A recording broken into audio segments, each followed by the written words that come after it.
Hello fellow mutants, welcome back to another video. We're getting into spoilers. Your favorite warning, don't want spoilers, get the fuck out of this video. Because again, this will contain spoilers. I was going to watch it a second time tomorrow, but screw that. Screw that. This episode, I'm excited about this episode. Because this episode has been the best episode since episode 1. For me. Shit is really going down. So, we're on the planet that Ice Cube's son's at. And yes, Ice Cube's son is in here. I did not know that until after I did my review of last week's episode. And there's this moment when we see a bunch of lightsabers. I thought it was so cool. Essentially, Leia's droid disables custom circuits, which disables the people from leaving the hangar bay because some of the circuits made the door closed. And so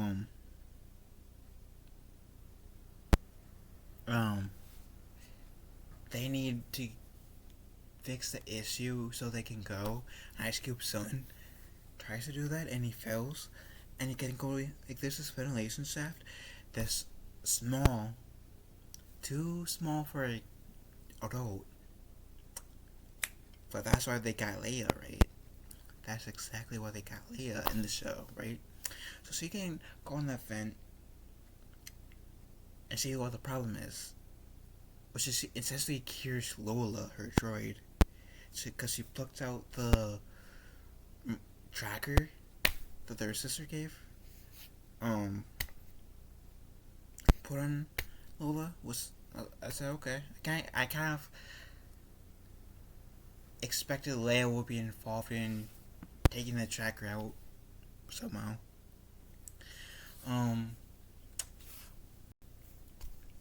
I gotta talk about this.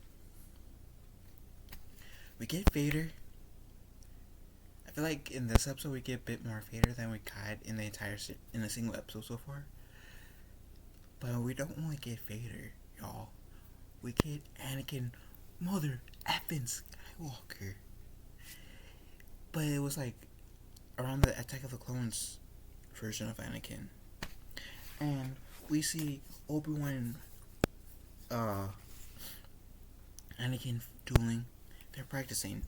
Obi-Wan's trying to train Anakin in these flashbacks, right? And we see a bit of the Vader coming out of Anakin.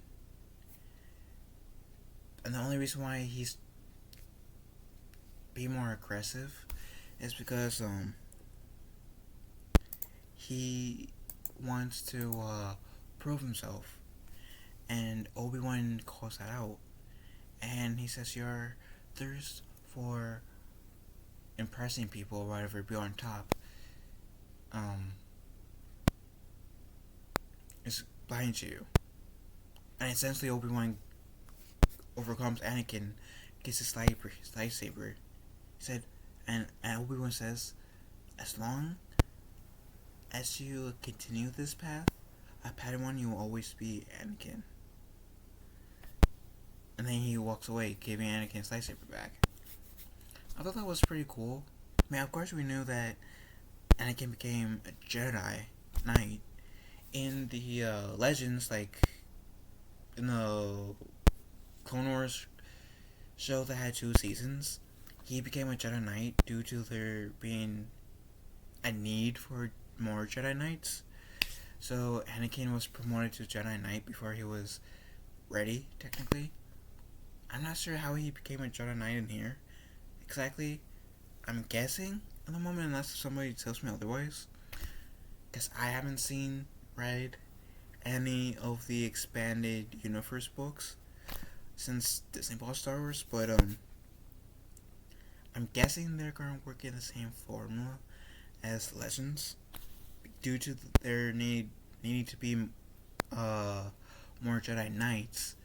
They promote Anakin. That's where we're going in the canon until proven otherwise. Even though I admit it would have been kind of cool to see Hayden Christensen's face a bit de-aged, a tad bit, because you couldn't tell that they didn't really do that for the most part. Like, he kind of still looked how he is now, so you can kind of see the wrinkles. Anakin in the Attack of the Clones didn't have wrinkles, not like old man wrinkles. But that's just me nitpicking.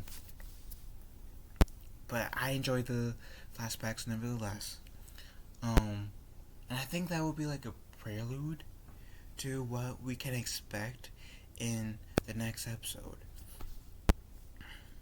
And we get a message from Bell saying his Obi-Wan silence alarms him, that he's planning to go to Tatooine to help Uncle Owen with Luke. Post a recording message. And we get the third sister going down to the planet that Obi-Wan and friends are on.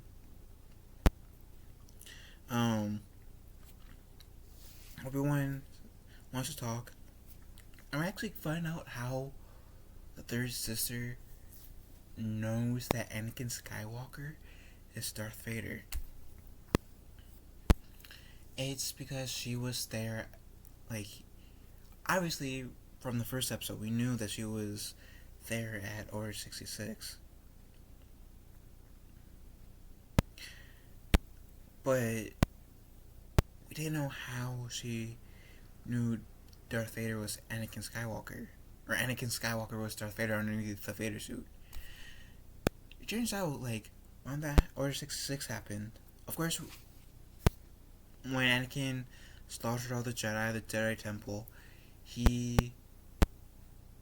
this was before he got burned, where he needed that Vader suit. So, he so happened to be catching up to Reva. She sees him. And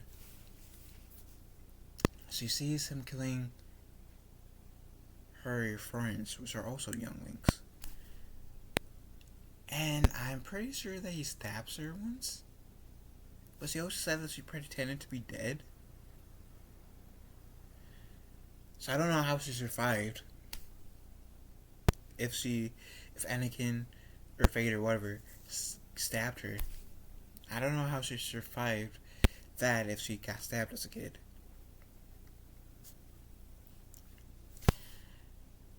And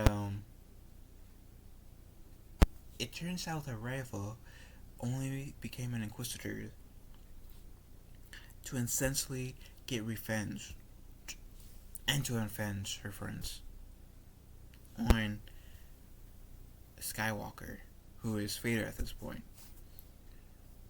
And there's this little fight that breaks out. Obi-Wan essentially surrenders. Obi-Wan says, I'm essentially bringing him to you because he will only focus on me, giving you the chance to end this.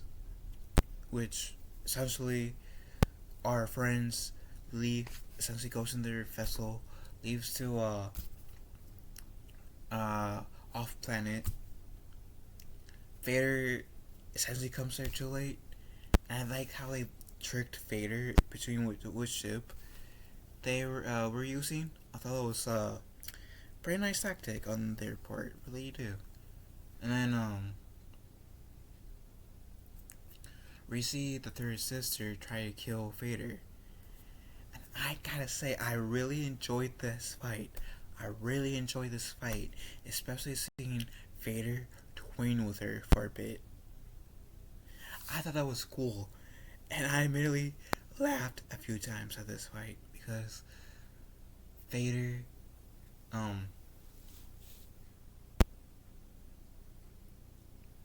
Cause like there was a few times where Vader got hits on Reva, not with a lightsaber, but with his like body practically. And when I saw that, I'm sorry, I couldn't resist but laugh. I know some people are gonna say, "Oh my god, you're racist." I'm black, idiots. I wasn't racing. I wasn't laughing because he was black. I was laughing because I could never connect with this character. And I just found it hilarious that she got her ass handed to her. I'm sorry. And then, kind of to be expected, she gets stabbed. And then something unexpected happens. So remember when she killed the Grand Inquisitor in the end of episode 2? Yeah, I guess the whole two stomach thing was real. Because he comes back. He said, "Oh, I'm sorry. It's a wonder what revenge would do." Takes the Grand Inquisitor pin, puts it on his chest, and said, "Bye, Inquisitor," in a mocking way, pretty much for him. And I do like the little banter Vader says before the Grand Inquisitor comes in, saying, it was wise for Kenobi to use you. Do you really think I wouldn't expect this, youngling?"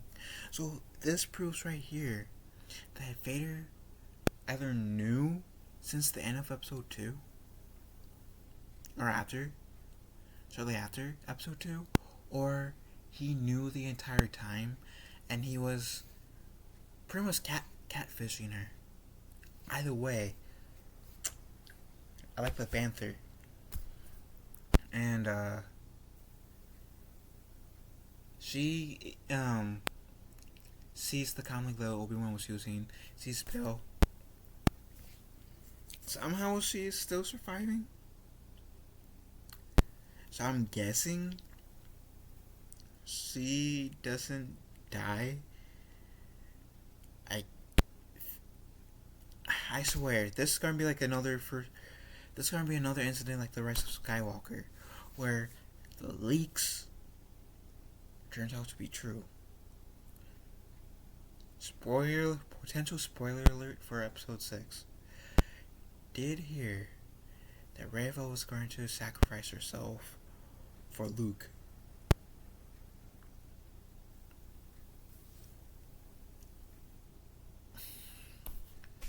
They will have to do it in a spectacular way to really impress me with that, to be honest. Let's be real. If those rumors turn out to be real.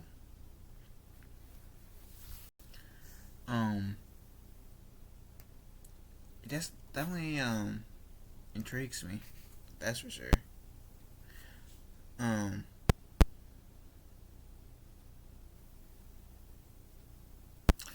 What else? Oh yeah, Obi-Wan senses something's out of place. And then essentially the episode ends with Kenobi, not Kenobi, but it pans out on Tatooine, Norm's homestead at night, and Luke Skywalker sleeping. And the episode. I did hear the actress who plays Aunt Peru said that this next week's episode, is going to be the most intense one. And I'm so excited. After this episode, I'm genuinely excited. I'm genuinely curious. This episode, like I said, was the best. And I'm probably I need more time to really let this episode sink in before